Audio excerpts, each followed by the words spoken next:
요즘 맨발 걷기가 대세인데요. 날씨가 추워지면서 산에 맨발이 많이 줄었습니다. 정말 그 많은 맨발인들이 포기했을까요? 자세히 보니 오래된 신발, 양말, 슬리퍼 등등의 바닥에 구멍을 내어서 땅에 접지를 하고 있어요. 놀랍죠? 저는 3년째 한겨울에도 맨발로 걷습니다. 겨울철 찬 기운이 더 강한 효과를 주는 것 같아요. 얼음물 목욕하는 것처럼요. 안녕하세요. 라디오 플러스 책향기 토론마당의 김정희입니다. 지난번엔 베르나르 베르베르의 심판을 소개했었지요. 죽음은 영혼의 성장 과정이라는 말이 아직도 생생합니다. 오늘은 헤르만 헤세의 황야의 1위를 다락방 독서 토론 논제를 중심으로 소개하겠습니다. 헤르만 헤세는 이미 데미안으로 많이 알고 계시지요. 1877년 출생, 85세인 1962년에 사망하셨고요. 그때 당시로 보면 장수하셨지요. 20대 초반부터 작품 활동을 시작. 수레바퀴 아래서 인도 기행, 데미안, 시타르타, 나르치스와 골드문트, 유리알 유희 등 친숙한 작품들을 쓰셨고요. 1946년에 노벨 문학상을 수상했습니다. 황야의 1위는 1927년 헤르만 헤세가 50세 되던 해에 썼는데요. 50세 인생의 전환기를 맞아서 작품 속에서 50세를 맞는 주인공 하리 할러의 자신의 모습을 투영시켜 자신 안에 존재하는 이중적인 인간의 일위의 속성을 철저히 분석한 자기 고백서라고 할 수 있습니다. 이 책의 배경은요, 1차 세계대전 1914년에서 1918년까지 세계대전을 겪고 또 히틀러의 2차 세계대전 준비하는 그런 독일 사회에서 헤세의 반전 사상, 또 교양에 있어서 속물들에 대한 비판, 서양 문명의 몰락 경고, 또 위선적 생활 방식의 저항, 환각이라는 신비로운 세계의 형상화 등을 주장한 요소들이 기만적 전쟁, 쇠잔해진 문명, 권위주의적 기성질서의 반기를 든 젊은이들의 의식과 호응이 되어서 6.8 학생운동 세대와 히피들의 성경책으로 읽힌 책이기도 합니다. 수많은 대립과 맞서서 방황하고 불안과 불만 속에서 자아를 추구해가는 고독한 인간상을 그리고 있는데요. 작가는 시민을 삶의 추진력이 약하고 늘 불안하고 자신의 희생을 두려워하며 지배하기 쉬운 존재라고 말하고 있어요. 힘 대신 군중의 수로, 권력 대신 법률, 책임 대신 투표를 내세우는 집단이고요. 이에 반해서 황야의 1위는 이러한 연약한 시민 세계 밖에 있는 독립된 인간이라고 말하고 있습니다. 이 책의 주인공 하리 할러는 시민이 될 수 없는 아웃사이더로 더 이상 인정받지 못하고 이 사회에 발붙일 곳이 없어 죽음만이 해결책이라고 갈등하고 있는 자에 자아라는 거울을 통해서 자기 자신과 마주보고 영혼의 혼돈을 자세히 들여다보며 기만적인 가면을 벗고 인간과 이리로 분열된 자아를 인식하고 유머로 극복, 타협해야 한다는 결론을 내립니다.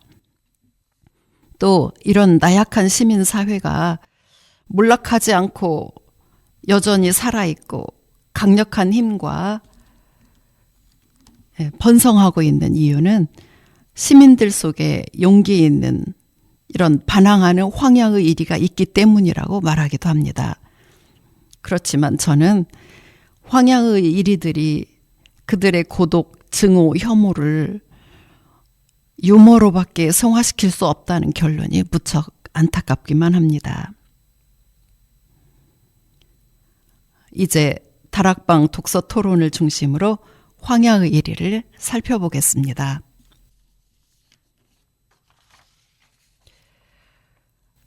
독서 토론 논제는 총 8개인데요. 맨 처음은 책 읽은 간단한 소감을 물어봤습니다.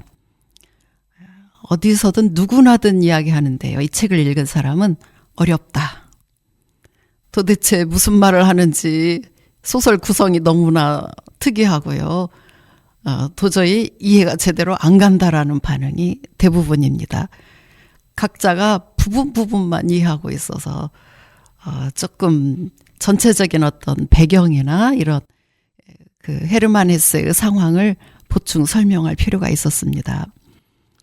두 번째 논제는 20페이지 신앙심 깊고 엄격한 교사나 부모 교육 원칙은 의지의 파괴, 개성의 부정이다. 천재적 상상력과 강인한 사고력을 가진 하리 할러의 경우 그의 개성을 죽이지 못하고 자기를 증오하도록 가르쳤다. 그 자기 증오가 지나친 이기심과 고립과 절망을 낳을 뿐임을 보여준다. 부모나 교사의 태도가 아이들의 인생을 어떻게 변화시키는지에 대해서 이야기해 봅시다. 예, 저는 교육은 나약한 평준화된 시민을 만드는 게 목적인 것 같다고 생각이 들어요. 그래서 개인적으로 교육은 허용적이고 인정해주고 믿고 기다리는 것이 유일한 교육이다라고 생각을 하는데요. 여러분은 어떻게 자녀를 교육시켰나요? 허용적으로? 아니면 권위적이었나요? 네, 3번 논제로 가볼게요. 하리 할리는 자신을 황야의 일이라고 부릅니다. 이 황야의 일이란 시민세계의 밖에 있는 독립적 인간, 기인, 비범한 또 규범에 얽매이지 않는 천재, 부르주아 경멸 등등의 특징이 있다. 그 내면에 인간의 본성과 이리의 본성이 존재하고 서로 괴롭히고 있습니다. 황야의 이리와 인간의 이중성에 대해서 한번 이야기해 봅시다. 누구나 자기 내면을 살펴보면요. 서로 반대되는 생각, 행동을 하고 있는 때가 있습니다. 말로는 어떤 제도나 도덕, 이런 것 등의 이상적인 이야기를 하지만 실제로는 행동은 그렇지 않을 때가 많죠. 여러분은 자신 안에 어떤 이중적인 갈등이 있습니까? 한번 생각해 보도록 하시지요. 네 번째 논제는요. 78페이지 유모에 대한 글입니다. 괴롭고 평화를 상실한 이리들이 비극을 감수하고 우주로 뛰어들 힘 없을 때에 또 절대에 대한 소명을 자각하지만 절대 속에서 살아갈 능력이 없을 때 이들의 유일한 탈출구는 유머이다. 또 305페이지에는 마술극장에서 모차르트가 하리 할러에게 비장한 살인을 멈추고 웃는 법, 인생의 유머를 배워야 한다고 충고를 한다. 하리 할리는 끝까지 유머를 이해를 했을까요? 이 말을 여러분들은 어떻게 이해했나요? 라는 논제였습니다. 이 하리 할리는 너무나 자기 고민에 진지하고 심각해서 그것 이외에는 다른 것이 없다고 생각을 해요. 그래서 이 마술극장은 이건 유희로 하는 것이다라고 몇 번 이야기를 하지만 그것도 진지하게 생각을 해서 현실로 착각을 하고 결국은 자신이 좋아하는 헤르미네가 다른 남자와 같이 누워있는 상황을 참지 못하고 헤르미네를 죽이고 맙니다.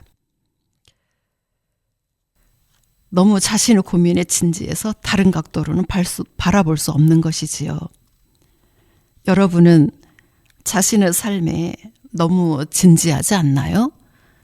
그래서 그것이 너무 커 보이고 다른 것은 생각도 하지 않는 경우가 있지 않을까요? 5번째 논제입니다. 308페이지에 장기 말놀이가 있는데요. 인생이라는 유희의 수십만 개의 장기 말이 내 주머니에 들어있는 걸 알았고 충격 속에서 그 의미를 어렴풋이 깨달았다고 말한다. 여러분도 이해하셨나요? 이런 논제인데요. 내 인생의 패는 내가 쥐고 있다. 어떻게 게임을 하느냐에 따라 내 삶은 달라진다. 라고 생각을 합니다. 여러분은 자신의 패를 자신의 인생을 위해서 펼쳐내고 있는가요? 네, 6번째 논제입니다. 219페이지를 보면 헤르미네는 삶과 현실은 공정하지 않다.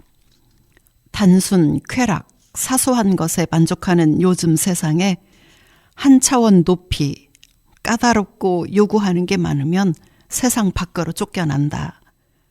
시간, 세계, 돈, 권력은 이런 하찮은 자, 평범한 자의 것이고 진정한 인간에게는 죽음 외에는 아무것도 주어지는 게 없다고 말을 합니다. 세상은 언제나 과거에도 또 현재에도 앞으로도 그렇다고 말한다. 이 말에 동의하실까요? 요즘 정치 세계를 보면 또 우리 사회를 보면 올바른 주장을 하는 사람이 없고 너무 묻혀 있는 것 같아요. 간혹 한 사람이 올바른 소리 하고 나서면 아무도 동조 안 하고요. 결국 그 사람만 이상하게 희생되는 경우를 종종 봅니다. 헤르만 헤세 시대에도 그랬던 것 같아요. 그래서 저는 이런 현상은 항상 그렇다. 앞으로도 그럴 것이다. 라고 생각하는데 여러분은 어떠신가요? 그냥 여러분도 시민으로 그냥 하고 싶은 말 있어도 참고 그냥 잠자고 있으실 예정인가요? 7번째 논제입니다. 240페이지 가면 무도회에서 하리 할러는 이제 나에게 무슨 일이 일어나도 좋다. 나도 한번 행복해 보았다. 내 자신의 구속에서 벗어나 환희에 빛나고 파블로의 형제, 어린아이가 되어 보았다고 말을 합니다. 가면 무도회는 우리에게 필요할까요? 네. 사회적 지위, 주변 사람의 눈 때문에 옷도 맘대로 못 입죠. 가면을 써서 서로 신경 쓰지 않겠다고 하면